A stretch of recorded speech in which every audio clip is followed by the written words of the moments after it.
All right, AP World History students. So another video lesson. This one is about the cultural fallout from World War I, and then the economic crisis of the Great Depression that became a political crisis. So post-war pessimism and economic crisis. It's time for us to get anxious and depressed. So World War I is over. Imagine the sort of smoldering wreckage and the debris landing. And it's not just that the war is over and we've just proceeded to wreck ourselves, but then we followed that up with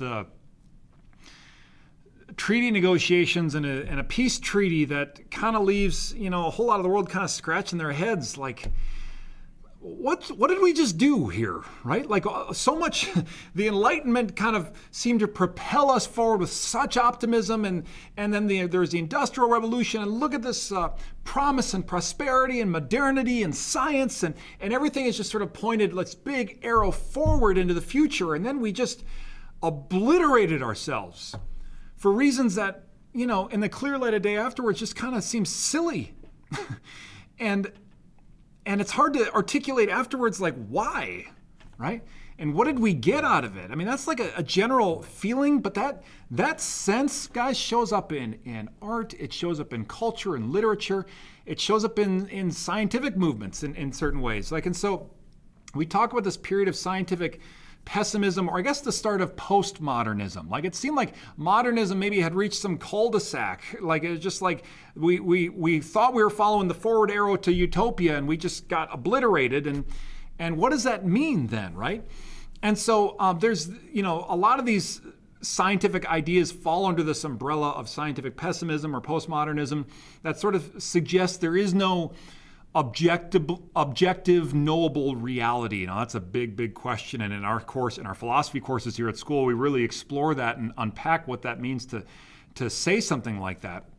But some examples, evidence level, some specific evidences that you could use and drop to sort of support this would be like Einstein's theory of relativity, that like time is not objective, that time is something that time itself is something that is relative to the observer. This uncertainty principle of Werner Heisenberg, boy, I'll be darned if I could describe this. I cannot. Maybe hand it to Dr. Benson. Maybe he'd have fun playing with this thing. But this idea that has to do with the behavior of electrons, but like we can't objectively observe their behavior because in some strange way, the observation of electrons interferes with them and changes how they behave. Now, a real-life application of this, of course, is when Mr. Beckering walks into our classroom. He could say, I can come in and objectively observe the way that AP World History class is. And those of us in AP World History class say, yes, sort of, but you walking in sort of changes the behavior. You walking in changes the reality in a sense. So it's hard for Mr. Beckering to objectively observe what that would be. Or Sigmund Freud, famous name in psychology, who basically, in a nutshell, suggests that we're all a lot less rational and a lot more kind of weird and irrational and screwed up than we would like to think we are.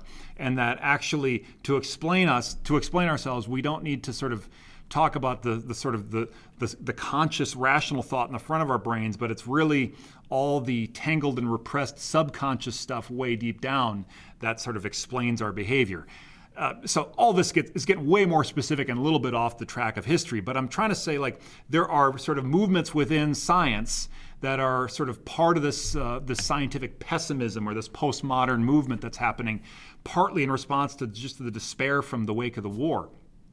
In art, this shows up in a few different ways. So first of all, like photography as a technology has made the medium of realism in painting kind of redundant, right? So why go through the effort of like an ultra realistic painting if we have a photograph instead? And so the field of painting, the art of painting, becomes more about the artist's subjective reality and the artist's subjective perspective on it, rather than the objective reality, which again is kind of a postmodern direction. And so the start of art in the 20th century is really focused around abstraction, to distort reality, to say something about reality that might match the subconscious or might match a social message. And so like the image that you even see here is an example from the era. and it has something to say about capitalism and about the war, but it's not aiming for realism, certainly. There is a video I'm going to have you watch about this masterpiece by Picasso and explaining what's significant about it and why it fits into this period of time, and then you'll do a question about that as well for your homework. So setting that aside, right? So that's a cultural piece that is worth knowing. It pops up, and I just think to know the origins of the postmodern sort of artistic and philosophical movement that we still live within, I think is worthwhile. But anyway, let's get back to the nitty-gritty of history. And let's sort of live in the theme of economics here. We haven't been there for a while, maybe since our first lesson about the Industrial Revolution. But what's really marked here, like the key event following World War I, the key event following World War I that precipitates World War II is the Great Depression. And the Great Depression doesn't show up out of the blue. The Great Depression is, it's great, it's massive, it's global in scale, in part because the economies of the world were so tied up with one another.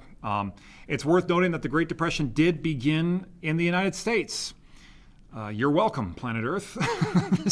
This one is kind of on us. I'm not saying it's our fault necessarily. There's some factors that were within our control and some factors that were beyond our control, but it does originate in the United States. But our economy is so tied in with the rest of the world. Let me give you an example. So these German reparations payments that they're supposed to be making, right? These sort of massive repayments for the cost of World War I. Germany can't afford that. They don't have that liquid cash sitting around. Its government doesn't. So where can they get it? Well, they have to borrow that money. They borrow that money from American banks, right? And so American banks loan the money to the Germans for the reparations payments, right? So Germany's government, and Germany is going into debt to be able to pay these reparations payments. The reparations payments go to the other allies to pay off their war costs. Those allies then get knocks on the door from American banks saying, hey, back during the war, when you guys were sort of doing this blitz of spending like you have to do during wars, you got a lot of those loans from us, from our American banks, right? And so we'd like you to pay up. And a lot of the allies, France and Britain, are going, seriously? You guys are going to make us pay that back? I mean, that was like a world war, and we're kind of on the same team here, and you're really going to make us pay this back? And the American banks are like, yeah, kind of, because we have loaned out a ton of money to the Germans for these reparations payments. And it's this kind of weird cycle, okay? And as long as everyone can keep paying up, then I suppose we can keep riding this escalator and doing this thing. But it's a lot of you are already catching this, like, well, what happens if one of them can't pay or can't do this? Then we'd say, well, that's going to be a problem, right? So the global economy has this kind of existential weakness in it that becomes clear later on, and the whole system is dependent on cash flow coming out of U.S. banks. And while the U.S. banks are sort of in the roaring 20s and the American economy is just like off like a rocket, then I guess we're fine, but ... that doesn't stay that way, right? So this period of the roaring 20s, which is driven by the automobile boom and debt spending. So the debt spending isn't just sort of like happening on the level of governments, it's happening on the level of like individual Americans as well here. The piper is gonna come knocking, right? The bill's gonna come due at some point. And so you have this period of rapid economic growth, again, for some reasons that are healthy and some reasons that were not healthy or less healthy. You have a period of just a spectacular growth in the stock market, which you can see in this chart. And then it pops like a bubble.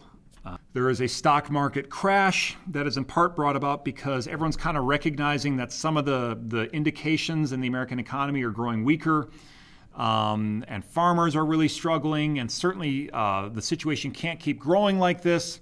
And when the stock market crashes, that leads to a collapse in the banking system, which we'll talk about in a second. And if you remember the last slide, you say, that can't be good, right? On top of that, there's this Dust Bowl crisis. It's a natural disaster in the United States, partly brought on by over-farming and bad farming practices, but partly just a good old-fashioned famine that's beyond Americans' control. So you have a stock market crash that's heralding this Great Depression. You have a Dust Bowl. You have a collapse in the banking system. This is the start of what we know as the Great Depression. And the classic picture of the Great Depression in the American context, and really around the world, is what you see pictured here. And this might look like, I don't know, everyone's waiting in line to get the new iPhone or something like that, but it's not a happy picture. It's everyone's waiting in line to try to pull their savings accounts out of the bank before the bank collapses. This drop in confidence that's brought about by the stock market crash is felt by the banks. People there's a panic that there's an economic crash coming, and what if my bank fails? And in those days, before federal insurance on banks, which we have today, but before all that sort of regulation stuff, if your bank collapsed and you had your whole savings, life savings with them, your life savings was just gone, right? That was just it. And so people were like in a race to get their life savings out of the banks. But the more people that do that and take their savings out of the banks, the less money the banks have, and that causes a bank collapse, right? So it's all driven by the surge of emotion, and the emotion is a panic, right? But it has sort of catastrophic effects not only in the United States, but worldwide. And so when there is this sort of people are pulling money out of the banks either crash, or if they don't crash, they hold on to the money. They stop lending it out because they're like, hey man, we're just trying to get through the day here. We're just trying to get through the week or the month. And when banks stop lending out money, then businesses don't get loans where they can expand, or businesses can't get loans to get through a hard month because these people, it's hardly like they get all this money and then they go out and buy a new car. They probably take out their savings and put it in a coffee can and bury it in the backyard. Like, people are not in a spending mood at this moment. They're trying to hold on to it and preserve what they've got. And so when the banks collapse, that is coupled with a shrinking in spending, which makes sense during a panic. The banks collapsing means businesses get dinged by this. Businesses get hurt by this. And when the banks are collapsing, that also means that cycle of like banks pay for the German reparations payments, which pay to, which go to the Allied nations, and then they sort of pay back into the banks. That cycle is going to get interrupted and stopped, which means it's going to go global. So this economic collapse goes everywhere. The whole thing was kind of running on this engine of sort of American banking and the growing American economy, and then it's just sort of like an engine that doesn't have any oil in it. It's just like, it just gets stuck. And countries respond in the wrong way, right? The United States responds by raising tariffs, like raising taxes on imported goods. That backfires terribly because, again, what you need during this time is probably more trade to take place, more exchange of goods. You need to get the economy moving again. And what tariffs do is tariffs prevent more trade from happening. And again, the government was doing this to try to protect American businesses from imported goods that are cheaper. But what you really needed was sort of more trade to be happening. And then when the Americans raised their tariffs and all other countries raised their tariffs, and everyone's trying to protect themselves and no business is happening, and a worldwide economic slowdown really grinds into place, and it's just miserable. It's miserable enough in a place like the United States or Great Britain that we're somewhat economically healthy in 1929, but in a place like Germany that was sort of like kind of just getting out from under it, doing okay maybe, this collapse is like, boom, it's pulverizing. The markers, the characteristics of the Depression, low production. Businesses aren't producing because people aren't buying, so it's just like minimal economic activity, huge unemployment. So over 25% unemployment in the United States, for example, banks failing left and right, and people in a panic and agitating for revolutionary solutions, right? And we know what's going to happen in some of these countries that are really hit by this. A last thought. So some nations go in a revolutionary direction, all right? And we'll talk specifically about the nations that go in like a fascist direction, like Italy, Germany, famously.